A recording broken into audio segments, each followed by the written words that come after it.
57-yard rushing touchdown, his second score of the night. Made it 21-0, and then an interception returned for a touchdown by Dontario Harrington. Pick six made it 28-0, and that's where we stand. And looking at Tony Powell, pads off, little bit of a limp, but I'm sure he took two big blows, so one man has to be sore after that. But Powell, gear off, and a good job by him tonight in limited action. So we'll see Ricardo Williams the rest of the way. And before we get to Ricardo's arm, your overall thoughts on that first half of play? Exactly what you want as a Patriots fan. Got out early, solid execution by the offense. Tony was sharp again tonight, which is what you want to see. Wide receivers making plays, solid running effort. And the defense, obviously, with the shutout, so nothing really more you could ask. The Jets will receive to start the second half of play after winning the toss and deferring it to start the ball game, and we'll get a return starting from the 4. Broken tackle going towards the Patriots sideline of the west end of the field, and a 3-4 Patriots charging on the return man, and a nice return by 23. Jontava Simpson. And that's what you like to see coming out into the second half is gang tackling, right? You don't want to leave it up to one or two guys to make the tackle. 3, 4, 5 guys making the play, and that's what you want to see on defense also. Yeah, it's a short man Twin City Jets squad, similar to what we saw last week with the Chicago Mustangs. So we'll see sort of a modified running clock tonight. And even though it's a shutout, the Jets had some positive things going. I'd say second to last drive of the first half, nearing a score. Yeah, and I learned at halftime that they've got 3 linemen and their starting quarterback out from injury. So, wow. You really admire the effort that they're putting forward. And, all in all, they've got a nice core of players moving from 9-man to 11-man football. And I see the Jets, being able to compete in this league long term. Good first down pitch and catch by Simon, who lowers his shoulder, delivered a tough hit, and picks up the first down. He went toe-to-toe there with 35, Terrell Webster. Delivering a strong hit, heard it all the way up here in the press box. First down grab to start the second half. Yeah, we've got, I just want to mention, we've got the Park Forest Hurricanes out here at the field or at the stadium tonight watching your Patriots. And we're going to have a nice interview here in a few minutes with the director of the Park Forest Hurricane Youth Football and Cheer Group. We'll talk to Alvin Lacey coming up in just a few. And I know my niece down in Texas, she's on a cheer team for a youth football team. And so supporting youth football is always nice. Get a fumble after the quarterback keeper, and a penalty marker thrown as well. Patriots recover the fumble. We'll see what the penalty is first and foremost. But the quarterback, Quentin Fonville, set to throw. Pressure came, kept it himself, tucked it, ran it, and dropped the football. Wouldn't be surprised if it's a penalty on the Jets, but we'll see. Officials conferencing. And it's going to be Jets football. Hearing from up here, the coaching staff of the Patriots barking for the defense to get back out there. Yeah, it looked like illegal contact downfield before the ball was thrown as the quarterback was in the pocket. So that will be a 5-yard penalty with automatic first down. But nice pursuit by the Patriots defense there to knock that ball away and come up with the fumble recovery, even though it goes for naught. It's mainly second, third string unit, but it's critical for them to get playing time, get game reps. Game reps completely different. They practice reps. The speed intensifies a little bit, even if you're taking on an undermanned squad. It's good to... Yeah, and the coaching staff's really evaluating these plays. They spend the week looking at the film, looking at how these guys execute the plays that are called, and that's what leads to more playing time in critical situations. Fonville rolling right, throws, has a man, brought down with the reception, pass midfield, and spinning from a tackler, and a good first down grab. I believe that was Mikal Harris, number 11, with the reception, and a first down for the Jets at the 45. The Jets on this opening second half drive trying to break the shutout. Built some, maybe a positive start to the second half. A long way to go, down 28-0. They're trying to put some points on the board. At the 45, 4 receivers, 2 to each side for Vaughnville. Didn't start the game, came in relief. A high pass, strong throw, incomplete, intended for J.J. Bailey. And it'll bring up second down. Yeah, looking at Tony here on the sideline, he's got a little bit of a limp there. He might have taken a little hip pointer on that big sack. You know, that big fella really laid into him pretty good on the ground, and might have got just a little of a bruised hip there. Again, guarantee if this game was close, he'd be gutting it out. Camario Kirsch, 6 feet, 300 pounds, delivered 2 strong hits to Tony Powell. Powell got up both times, but yeah, a little bit of a limp after. Once that adrenaline goes away, ooh, you start to feel that pain right away. Yeah, and he's walking around, doesn't have it iced down at this point, so must be pretty minor. He'll probably ice it down tonight, make sure he gets a good stretch during the week, and he's looking forward to that chaos matchup next week. From the 45, Fonville tried to throw, steps in as the pressure comes. Now he circles all the way around. He's at the 40. He's trying to find a man to throw, but he's going to keep it himself and is brought down near midfield. Boy, oh boy, he went all around in circles.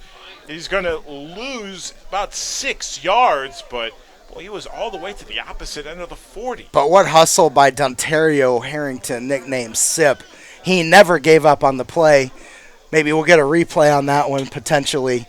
And just follow number 20 as he runs all over the field from sideline to sideline nearly to make that sack. We'll get a look at that. And a good job again with pursuit and keeping an eye on your man. And Harrington didn't quit on the play and brought down Fonville, the quarterback, as they break from the huddle. Here's another look. Yeah, you'll see him. He comes up. You'll see him circle all the way around, but he doesn't give up. See how he keeps pursuing, and eventually makes the sack. Fonville the throw. Pass complete at the 40, nearing a first down. Completion, J.J. Bailey. Nice throw there. He had some pressure from the Patriots defensive line and stepped into the throw nicely. He's going to bring up 4th and short, maybe a yard or a yard and a half.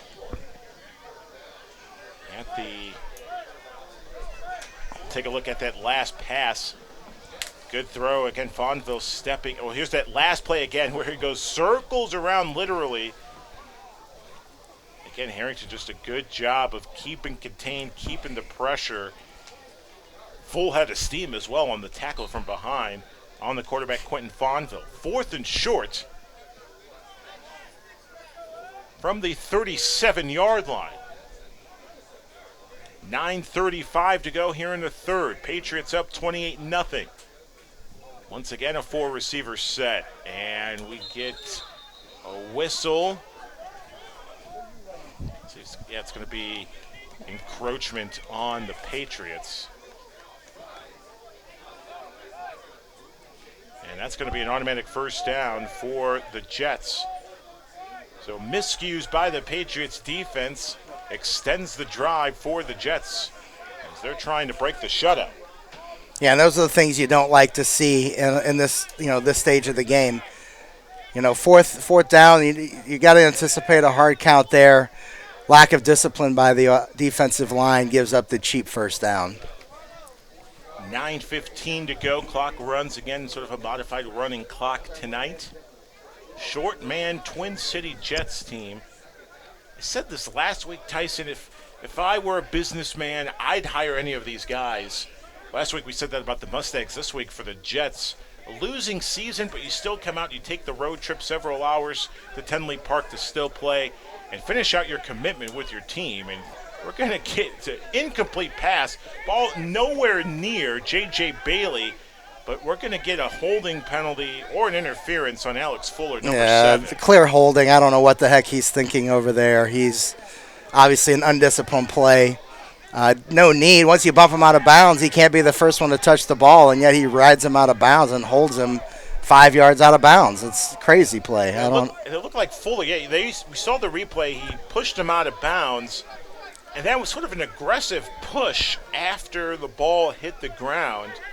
Unnecessary, and the official right in front of the Patriots sideline saw it and without hesitation threw the flag. Yeah, easy call there. Don't know what might have been some jawing going on, but you gotta keep your cool there. There's no reason in this game, you're up 28-0, to give them cheap and free first downs. So they move the ball to the 27-yard line. First down for the Jets. Once again, a 4-receiver set. 2 to each side. Fonville. Quick sweep pass. It's caught. And tried to break some tacklers. Couldn't, did Javonte Simon. And Simon gets a couple yards past the 25.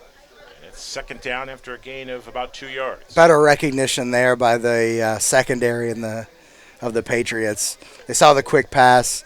Both the corner and the safety closed in on it to contain it to a 2-yard gain.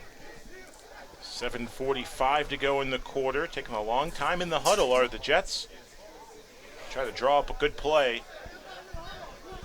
Nearing the red zone. Yeah, and we got Alvin here in the booth with us. Going to be, once we hit the completion of this drive, we'll have him talk about the Park Forest Hurricane youth football and cheer group organization. So stay tuned for that. Fonville fakes the handoff, tried to step into the pocket, step out, and saw the play just crashed right in front of him. So we'll take a quick dive. Didn't lose too much on the play. I'll bring up 3rd and long. Yeah, some of these second stringers for the Patriots are getting a little gassed. You see their hands on their hips, really gasping for air. But that's what you sign up for. You know, if you're going to come play adult football, 11 on 11 full contact, you got to get in there and make the plays. Game stamina a lot different than, say, getting through an entire practice. Oh, I think it's not even a comparison at this level.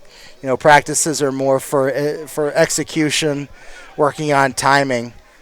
You don't get a lot of hitting. You don't get a ton of conditioning. That's really on the individual guys throughout the week, preseason and during the season. 3rd and long. Fonville to throw. Strong throw towards the east sideline, but just passes intended target and a late hit as a penalty marker's thrown. And late penalty, late hit. Personal foul penalty, roughing the passer, and then once again, penalties on the Patriot defense extends the drive for the Jets. Yeah, Arlander Wade with an undisciplined play there. Again, they're going to be protecting the quarterbacks at all levels now. And I'd be curious to see if Alvin says the same thing at the youth level. I don't really watch a ton of youth football, but I'm curious to see if there's been a change since he was growing up to today's youth football on how they protect play, not only all the quarterbacks, but all the players. 6:19 to go here in the quarter. 28-0. Surprisingly, this is just the second drive of the half. The Jets giving some of their defensive players a rest on this long drive. Actually, I think this might be the first possession. Oh, that's right. I think the Patriots have extended the drives with penalties and giving up 4th down and not making just poor tackling. I mean, bringing the man down already. That was about the 3rd attempt. Lorenzo Hood just had enough. Delivered a tough hit. Yeah, you're right, Tyson. This is the first drive of the night. Of the half, half of the Jets. They've made the plays they've needed to. The Patriots have giving the Jets some of the first downs also. And speaking of the long drive, it's caught up to the Jets, and they call themselves a timeout with 5:42 to go. Third quarter of play. Patriots with a 28-0 lead, and the Jets looking to score, break the shutout. We'll resume play. They'll be second down at the 15-yard line, and with the break in the action, we say hello to the director of the Park Forest Hurricanes Youth Football and Cheer, Alvin Lacey, joining us here in the booth. Good evening, Alvin. Good evening. Thanks for having me.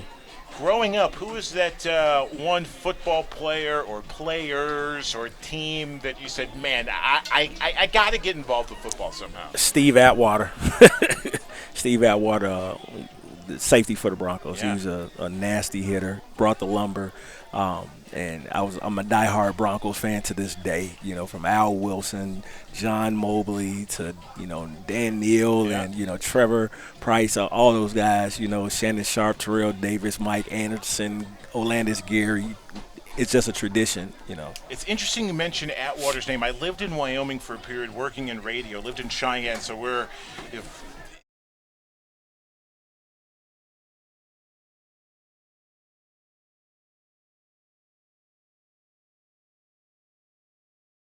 in the latest Hall of Fame class, they're still trying to get him in, and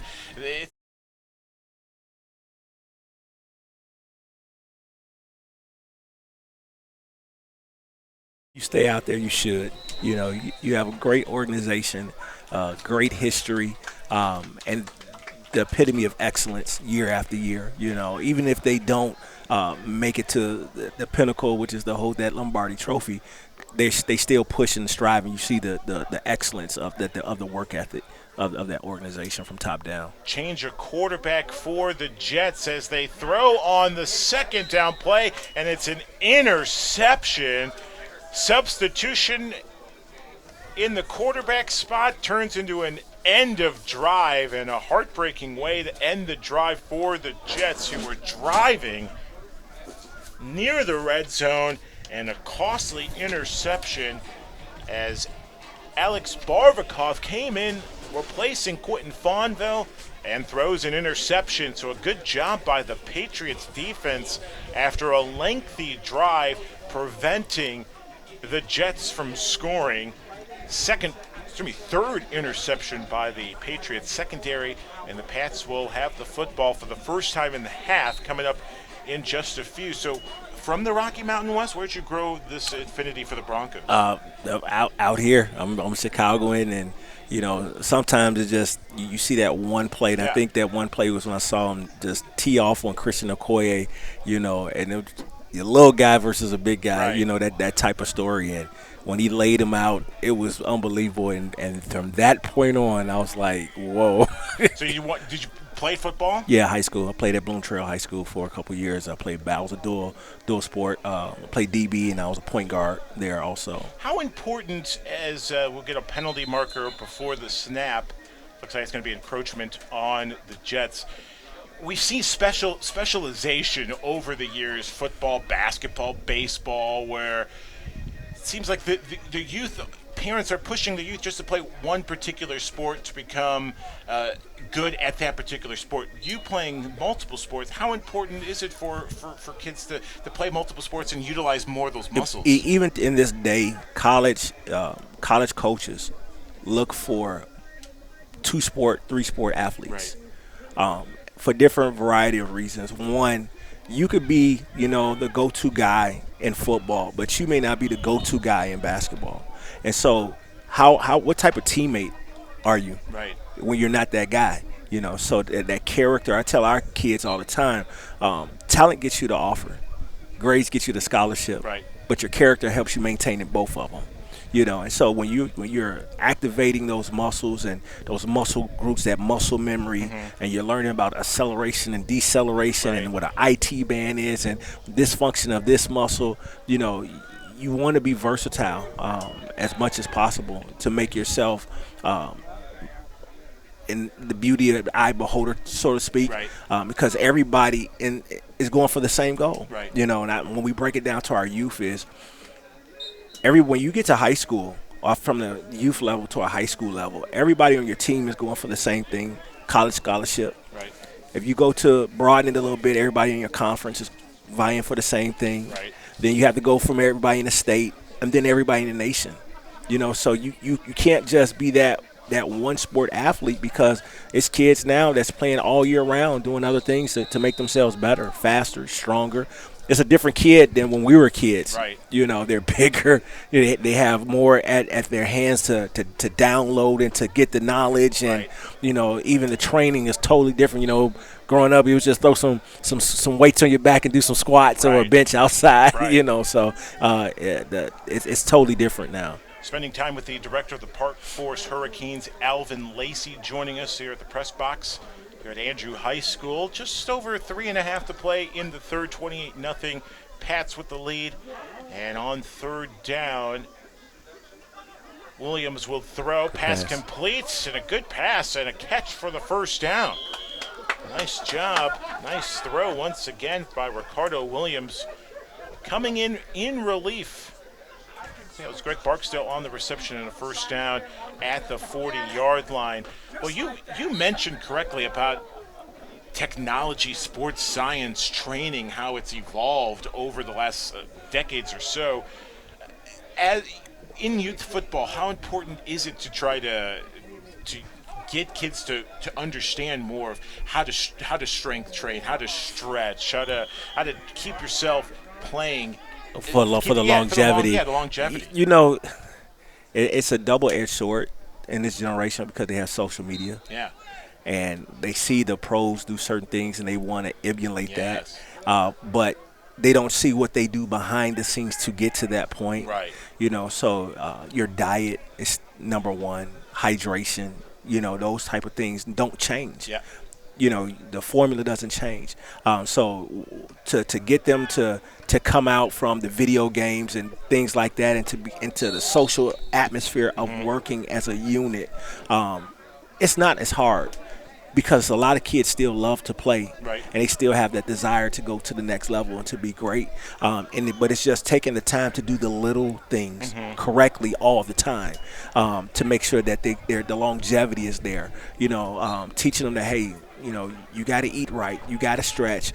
When you're lifting, you don't have to max out all the time. You can lift heavier, lighter loads but more reps. Right. It's just teaching them their body balance. So these kids, they're advanced. Yeah, they're advanced. We got some guys that have come through our program. The number one receiver in the state, Ricky Smalling from Brother Rice. He was part of our program. He's at Illinois. My son, he was at Brother Rice, the DB. Arion Lacey, he's going to Minnesota State. We have Kevin Pate, who's at Crete. He's at SIU. Mario Wright, he has like 13 offers. He's at HF. Wow. Alante Brown, the sophomore quarterback at Simeon. Then we have Isaiah Rucker at Crete, the quarterback. Okay. So we got a lot of kids that's kind of making this push. We have Isaiah Cole, that's down there in the stands right now. He's from HF. He's a D tackle. Okay. Michigan, he did real good at the Michigan camp. Wow. So Jim Harbaugh. So the kids are really, really working. And what I love about them is they come back and they give back to the youth. And let them know, hey, we were there where you were. Kenny Scott, who went to Eisenhower, plays for NIU, outside linebacker. He was just at practice. So to build that that core, that alumni, to come back and talk to those kids and let them know, hey, this is what you have to do. You have to, as they say, stay out the way. Right. With the extra stuff that's going on out here, it's so easy to get caught up. And just stay focused and grind and get those grades. So. Williams' final play, I believe, of the quarter, and he will sidestep out of bounds. Actually, we'll stop the clock with 18 seconds left. We're talking with the director of the Park Forest Hurricanes. We'll stick around a few moments longer. Alvin Lacey joining us. So give us the rundown. Park Forest, in terms of kids coming out wanting to be a part of the Hurricanes, overall history of the program. Well, this is our 8th year. Okay. 8 years and that much success. So in 8 years, in 2011. That's when we started. Okay. Well, yes, so it's our sixth year, rather. Going our 7th year. Our 11, 12-year-olds, that's what Ricky and my son and Kevin, they went undefeated and won the Super Bowl. 2012, we went back to the Super Bowl and lost. Okay. Last second touchdown. 2013, 2014, we were back-to-back Super Bowl champs. Pop Warner? No, Will Cook. Will Cook. Okay. Okay. And we 2013, 2014. We were runner-ups, varsity runner-ups, Okay. and we lost in the conference championship the last 2 years in a row. So that's kind of like everyone saying our down. This is our down year, our rebuild year, because all of our kids have grown up and went to high school. So Right. the ones that started off at 5 years old, now they're varsity. Okay. And it's wild to see that that transformation. Like, man, you guys are varsity players, and so then you have guys like Trey, who's our varsity safety, and Rod, who's our quarterback on our junior varsity level, to see them keep it going and working and coming out and supporting. It's an awesome thing. So we have a short time, Okay. but we put a lot together in that short time, and it's about the system. The formula doesn't change. It's making the young guys leaders, and making them accountable, showing them how to make correct choices, because it goes way beyond football. So when we can do that, our motto is, if all we think about are wins and losses, we already lost.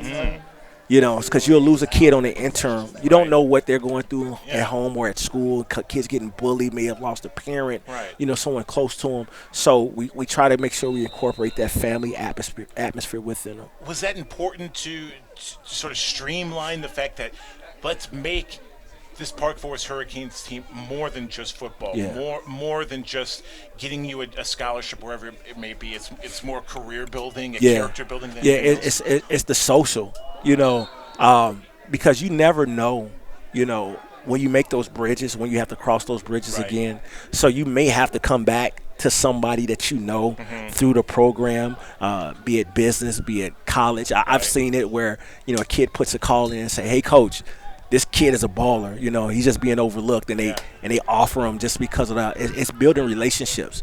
That core value what we can be desensitized of because of the phone technology and Right. the FaceTime and all that. You still have to be able to operate and know how to maneuver in the world. And I think the kids sometimes lose that because things come out so fast, Right. and that's what we're trying to make sure that they don't lose. That they get the real FaceTime, that you shake somebody's hand and you look them in the eye, and if you say something, try to keep your word. If you can't keep your word, something comes up and say, hey, I can't do it. Right.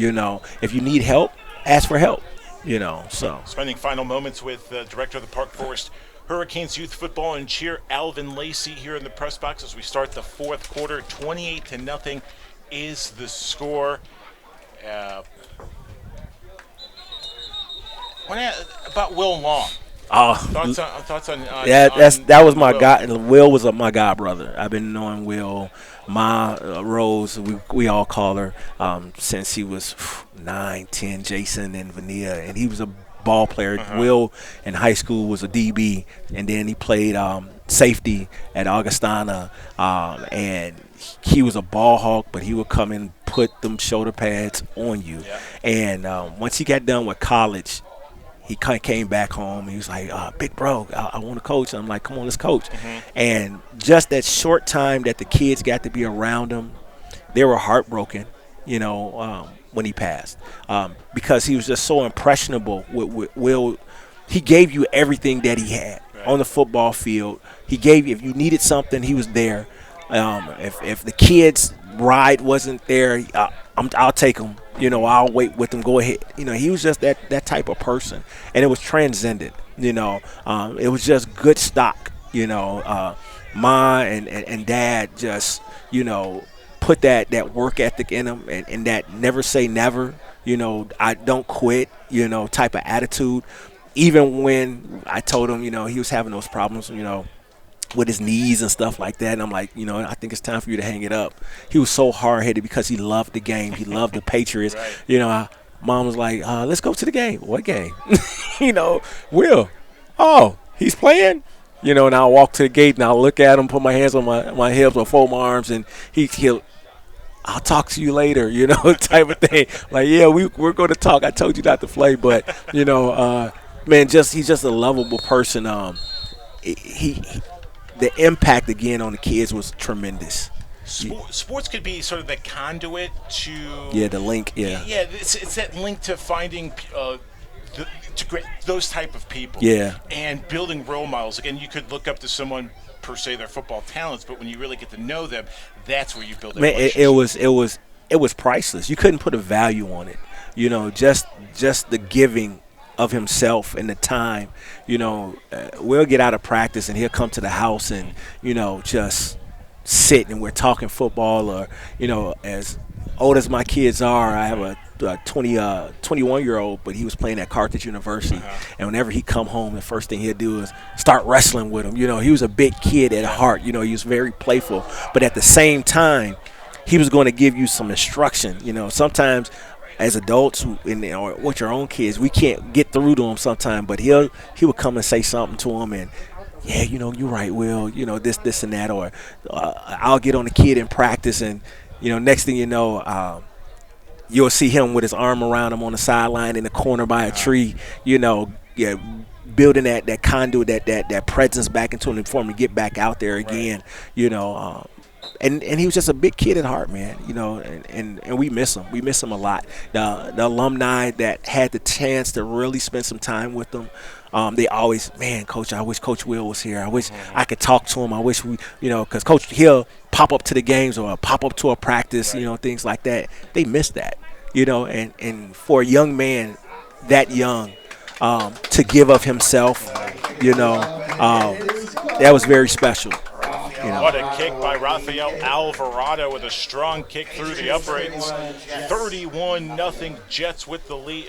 Patriots with the lead. What a kick again by Alvarado, putting one through the uprights. Finishing our time with Alvin Lacey, Park Forest Hurricanes Youth Football and Cheer. How can, if anyone in the south suburbs wanting to get their kids involved and get them involved with the Hurricanes somehow, what's the avenue to go through? They can go on our Instagram page. We're very big on Instagram about Park Forest Hurricanes. You can go on our Twitter page. We have Twitter.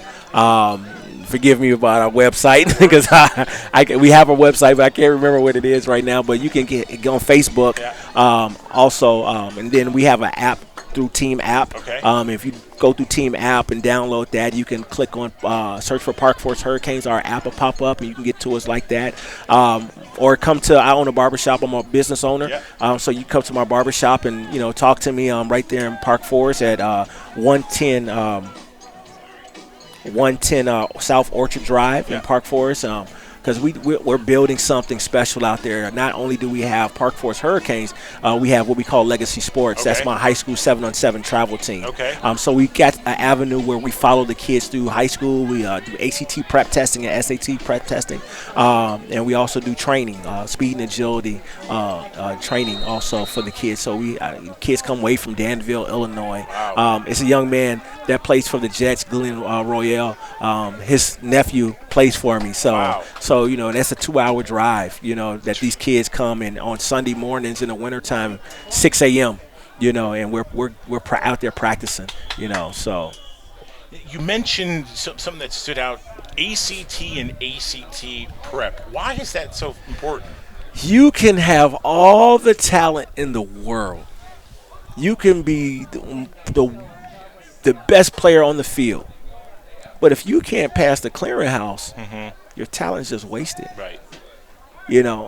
And so many of our athletes, have the talent, and sometimes they know, sometimes they don't know. Parents may not know because certain coaches may not, and it's nothing. You see it, but it's our job as mentors to eliminate the excuses. When you eliminate the excuses, then you allow them to make choices. Right. And it becomes you are or you are not. Right. So when we begin to get the ACT and the SAT prep test, we want you may not go to the league to play, but we want you to get that degree. Yeah. Be the best you that you can be in that classroom. And so with the Hurricanes, I remember our running back, he's at HF, Leon Tanner, he came from Marist. And Leon he just came into his own.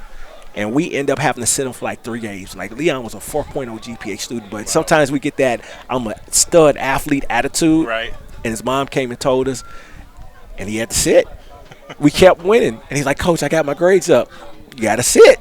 And he finally got him up to where we were consistent, and he never let him drop again. Wow. And so it's like, hey, your grades come first. Right. This is a privilege. Yeah. At the unfortunate part about sports, but the truth about sports, you're one injury away of never playing it again. Yep. Very true. One injury, that's all it takes. And so we want to keep it in perspective to them that, hey, anything can happen. Don't take this time for granted, but you have to minimize your mistakes to maximize your moments, because you only get a few moments to maximize. It's just like if a college scout is in his high school stands, right, and he's coming to look at a certain player, and that DB picks that ball off because he elevates it and apexes it at the highest point over that receiver. Well, guess what? He may have not been on the radar. Right. But he maximized that moment, and you didn't. And guess what? That scholarship may go to him just because of that one interception, that one play, because it's about potential.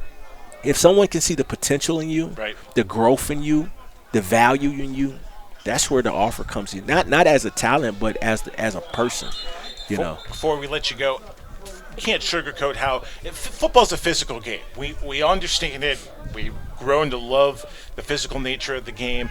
But the new concern, parents continue to worry about safety, and especially at a young youth age. What do the Hurricanes do in terms of player safety and trying to drive home that message to parents to sort of let them understand that we're doing our part to make sure kids leave a game safe and sound? Well, all of our coaches are USA Football certified. Number one. Mm-hmm. We also have one of our parents is a trainer for ATI. Okay. So she's always on the sideline. She has 2 boys in our program. Okay. So our coaches are CPR certified. We also have my wife works in the school district. So we understand how to do peer counseling. Right. Talk about bullying, because it's not just injuries on the field. Right. It could be injuries mentally because of you may not made that play and your team is just kind of getting on you a little bit too much the wrong way. Right. And so I tell everybody you always have to build somebody up. But as far as the external of injuries, we make sure we take our time in stretching and hydrating and knowing about heat acclimatization and things like that. Making sure that even when we're doing our calisthenics push-ups, one thing I tell our parents and our kids, a lot of kids that do push-ups, they do push-ups with their head down. Right. And if you notice that kid doing a push-up with his head down, 9 chances out of 10, he's going to tackle with his head down. So we make sure that everybody has their head up when they're doing push-ups. And we're strengthening the neck muscles, we're strengthening the sternal, the masseter dorsal, we're strengthening the pectoral majors and minors and things like that. So, it's just technique and repetition. Right. And you always want to put a player in a position to succeed. If you're out there with another team that's a banging team, right, and he's not ready to go in there, you put that kid in spurts where he's not going to get hurt so he can build his confidence, because most kids that are not playing fast, they're lacking the confidence of or the understanding of what they're doing at that point in time. So we want to make sure that their confidence is up there so they can play fast and they can make sure that their technique is always going to be there. I tell them all the time, when you're tired, right, your talent, your body is going to fail you because your body is tired. But mentally, you have to be able to kick in and stay in the game. That's what's going to keep you there. Because if you're mentally engaged, then you keep your technique. If you're not mentally engaged, your technique is going to go because your body is not going to follow it follows your mind. Yep. So those are some of the things that we talk to our kids about, talk to our parents about. We make sure that, hey, I tell them all, I don't need a Superman. We don't want nobody being Superman. Right. We want you to do what you can. If you're hurt, you're hurt. I can't tell you about how hurt you are.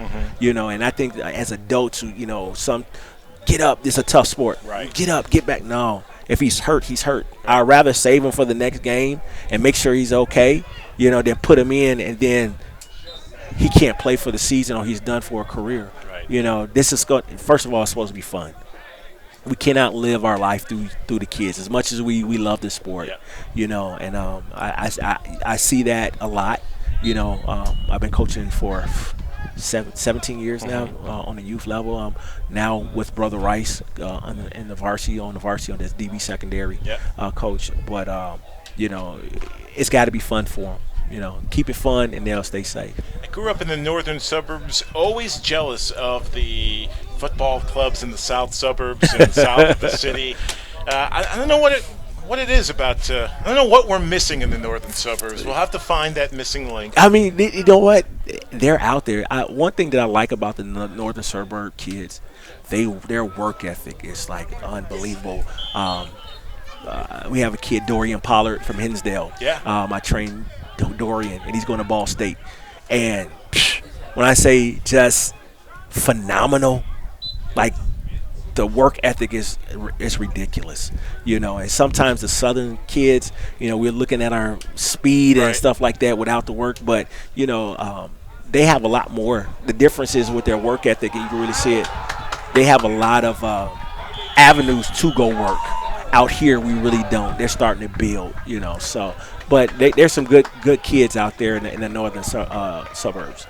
Good. It's always good to see the big man with an interception, and just like that, I believe that's Perry Sand. No, it's 53. Hello, Keith Haywood. Keith Haywood with the interception. Nice job. Offensive lineman. Yeah, 6 he's eating out there. 20. Good job, Keith Haywood with the interception. Before I let you go, like a proud parent seeing their kids graduate, it's got to feel rewarding when you see players from your program not only extend their football career to the collegiate level, but they're getting degrees, and that's probably the most important thing. You got to feel like a proud parent. Yeah, to see that come about, you have the desire for it to come about, but you don't know if it's going to come. Right. And to see them to mature, and then the program matures, I'm ecstatic, to be able to go on Friday nights and I get kids calling, Coach, you coming to the game? Are you going to be here? And now it's to the college standpoint of, Coach, which game you coming to? I'm like, man, there's too many of y'all. Choose. How do you pick? We have a kid that moved to Texas. Wow. And he plays for the Regan Rattlers, and he's a sophomore, and he's starting on varsity. And his mom called and said, you got to come and see your son, your football son. I'm like, what are you talking about? It's like, he's not used to you not being at the games. He's like, Mom, we got to figure out how we're going to fly him out here. I'm like, I'm losing my hair, y'all. But I enjoy it to see that, to see them grow and to see them to mature. And it does make you proud that you had a hand in it. Absolutely. And to see them do great things in this sport and in life in general. So, good pass. Wide Good open. pass. What a throw and catch. Greg Barksdale for the touchdown. Wow, Ricardo Williams, we've been impressed with the way he can throw the football tonight. And I don't know, but I think the Patriots may have found themselves a pretty good backup in Ricardo Williams. What a throw. There's the replay. Good catch by Barksdale. And that dive let him slide right into the end zone. 37-0 is the score, and what a conversation. It was great getting a chance to talk with the director of the Park Forest Hurricanes Youth Football and Cheer, Alvin Lacey. Alvin, Thank you. Talking with you. Pleasure, man. Thank you. Great to see the fruits of the labor for the Hurricanes and the tremendous success. Yeah, I'm excited to see what the next 7 years is going to bring for us. So Congratulations. Be on the lookout for us. Absolutely. All right, Alvin, have a great one. Thank you so much. Alvin Lacey joining us once again. Great conversation. Park Forest Hurricanes Youth Football and Cheer building themselves a tremendous program across the South City of Chicago. Extra point fails, and with 4:45 to go in the ball game, 37-0. Patriots with a commanding lead, and then the driver's seat to pick up their 5th victory of the season. And nice second half there, Tyson, but what a chance to talk with Alvin and hear the success story of the Park Forest Hurricanes. Absolutely. Listening to the conversation, they run a fantastic program there. And I'll talk a little bit about the Will Long legacy from the Patriots standpoint. He was one of the original Patriots back in, I believe, 2008 with Coach Strimmel. And, played for us, for a few years. And unfortunately, his life ended early. But as he touched many of the youth on the Park Forest Hurricanes organization, he touches a lot of guys still with the Patriots. What does that say about a particular player that leaves a lasting impact, not just playing-wise, but individually, and the impact, say, at practice or just the conversations with the guys on the bus ride home, whatever it may be? Those have a stronger impact than anything game-wise. Yeah, there's just certain people that you run across in your life that are truly special. You know, they impact several people. You know, they just have an aura about them that, you know, it makes you remember them, you know, in so many different ways. And Will Long was definitely one of those guys. I can still, you know, see his smile when our guys suit up, and that number 18, you know, jersey it will never be worn again by the Patriots, and you know, it just leaves a lasting legacy on so many of the core guys, the owner Jim McClelland, and you know, the guys that are make up the core of the Patriots today. Beautiful words there from our guy Tyson Roth, and again, great words spoken about Will from Alvin Lacey, the director of the Park Forest Hurricanes. As once again the Patriots in the driver's seat to pick up their 5th victory of the season and set up a critical matchup next week here at Andrew High School when the Chaos come to town. We'll have a dual broadcast courtesy of the Illinois Media School's Facebook page. We'll have a Patriots broadcast, and I think we'll have a Chaos broadcast as well. Obviously, you want to stick around to hear Tyson and I next Saturday night. Here Absolutely. I highly encourage you to watch the Patriots broadcast as the home field team. That's but right. yeah, it's a big matchup. It's a big seeding matchup for the Southern Conference playoffs. I believe the Patriots win. I believe they're locked into the number 2 seed, if I'm not mistaken. So, big game. You know, they're new to the MSFL this year, and you know, the Ducks have made a big impact, obviously leading the Southern Conference during the regular season here, and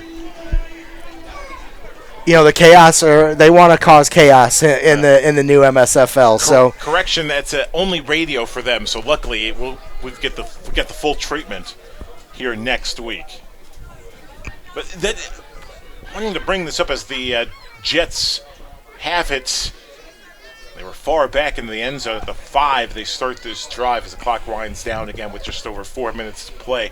Back-to-back weeks for the Patriots against teams undermanned, and clearly the Pats had the advantage both sides of the ball. Chaos are a good team. How would you say the Patriots will handle practice in that game going up against a team that's superior in the standings? Well, the way the Patriots and the coaching staff and the organization's looking at it is there's 2 games to prepare for the postseason. You know, Patriots are now locked into the postseason with this victory tonight, so it's time to prepare. You've got 2 games, you've got 3 practices or 4 practices maybe before the first playoff game. So this work is critical, and the work that the squad's getting in right now against this short man team is important because it takes a full 60-man roster to win a championship, and it takes those guys contributing both on offense, defense, and special teams to get it done. And for the first half, the last 2 weeks, the starters have been able to perform well, put points on the board, make plays defensively, but if you're Coach McClellan and the rest of the Patriots staff, you have to feel excited at the second unit back-to-back weeks in their production. Obviously, some miscues, not all perfect, but all in all, you find some positives out of that. Yeah, I mean, there's guys making plays in there, and there's guys who normally play offense that we're getting some looks at too. You know, if we get into those critical situations, get into those big opportunities or big downs against the Ducks or the Chaos or the Quad City Raiders, you know, the 3 leading contenders for the playoffs in the Southern Conference. You know, we want to be able to make sure that we put the guys in the right place at the right time so that so we can hopefully become victorious.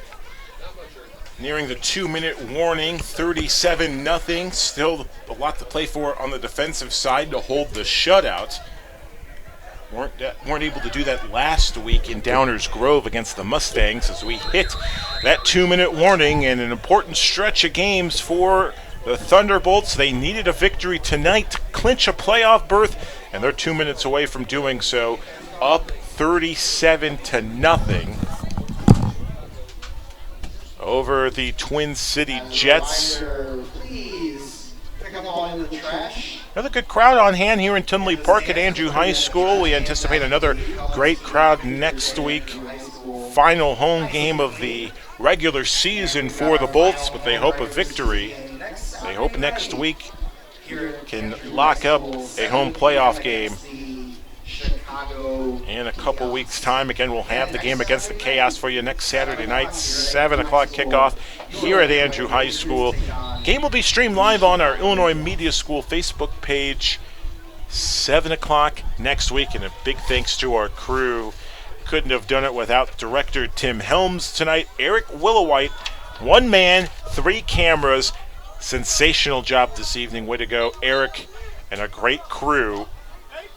Boy, technology's insane these days, Tyson. We've got computer, internet connection, cameras. We're good to go. Man,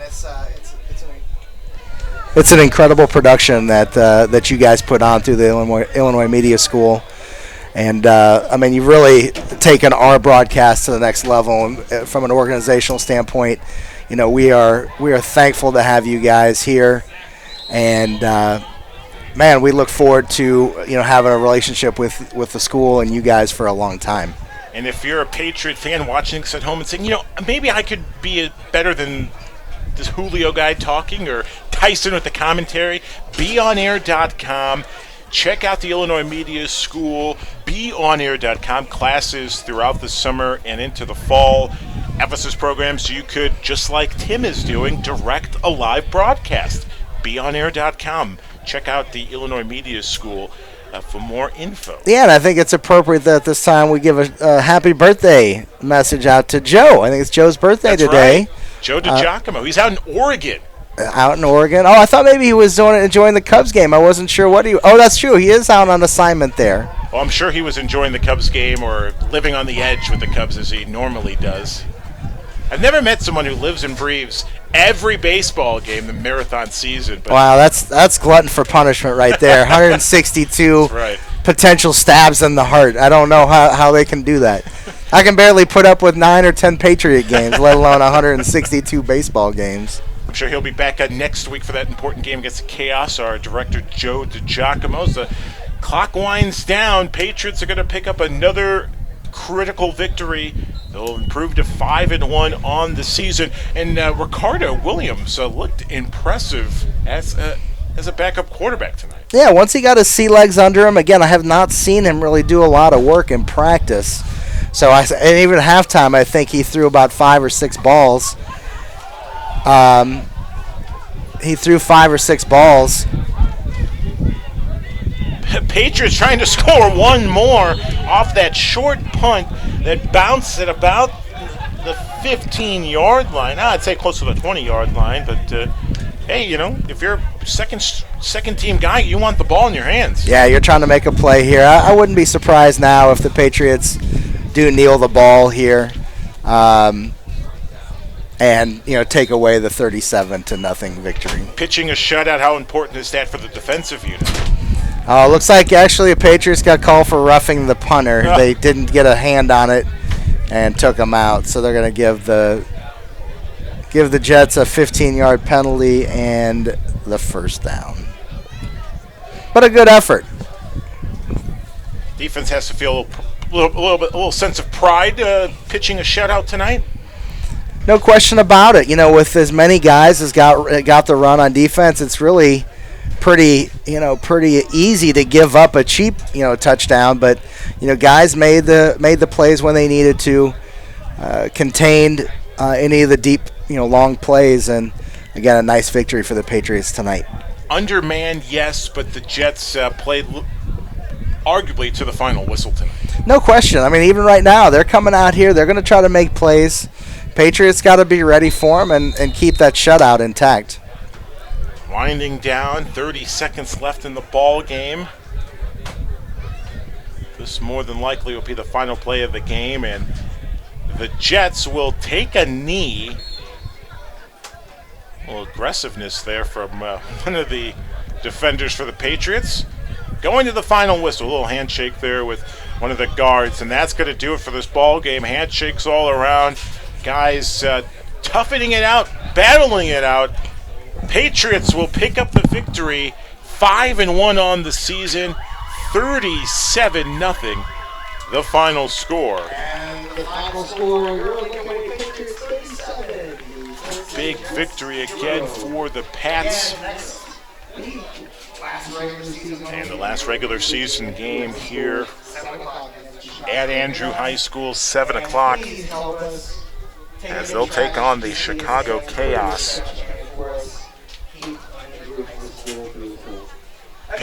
Patriots will clinch a playoff berth tonight with the victory, 37-0. And once again, clinch a playoff berth. They'll take on the Chaos next Saturday night. We'll have the game for you 7 o'clock right here at Andrew High School. Be sure to stream the game live on the Illinois Media School and Lincoln Way Patriots Facebook page. For our great crew, Eric Willowite, good job, my man. 3 cameras, 1 guy. Power performance from Eric Willowite, and Tim Helms, our technical director tonight. He is patiently waiting for me to end the broadcast. Tyson Roth, another great performance by you, my friend, and a nice victory for the Pats, 37-0 for our entire crew. I'm Julio Rousseau. We'll see you next Saturday night from Andrew High School. So long, everybody.